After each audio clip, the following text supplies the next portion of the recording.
Hey, food lovers! Today we're diving into two fantastic slow cooking techniques, stewing and braising. Get ready to transform those tough, less expensive cuts of meat into culinary gems that'll make your taste buds sing. First up, stewing. Imagine this: chunks of beef, potatoes, carrots, onions all simmering together in a rich broth. That's a classic beef stew. But what makes stewing so special? Well, it's all about the simmer. Picture this. You're cooking a tougher cut of meat, like chuck roast or chicken thighs. Want to keep it wall-to-wall medium rare?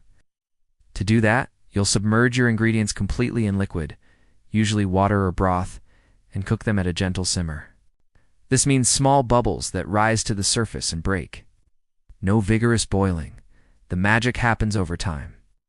As the liquid slowly cooks the meat, it breaks down the tough connective tissues. The result? Melt in your mouth goodness. And here's a pro tip: don't overbeat your meat. Overbeaten meat can lead to a tough, chewy texture. Instead, go for a gentle simmer and let time do its work. In stewing, we're looking for tenderness. Now let's talk braising. Unlike stewing, where the meat is fully submerged, braising involves a two-step process. Step 1, sizzle and brown the meat in a pan. This step adds a ton of flavor. Now you might be wondering, why not just skip this step and go straight to simmering?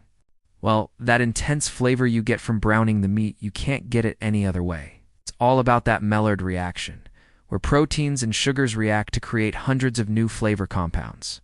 Trust me, you don't want to miss out on that. Once the meat is beautifully browned, it's time for step 2. Transfer the meat to a pot. Add some liquid, usually broth or wine, and cover it partially. Now we're going to cook it slowly on the stovetop or in the oven. This gentle cooking method ensures that the meat stays wall-to-wall medium rare, while it develops a luscious, concentrated sauce. Braising isn't just for meat. You can also braise vegetables, seafood, and even tofu. It's a fantastic way to add depth of flavor to your dishes.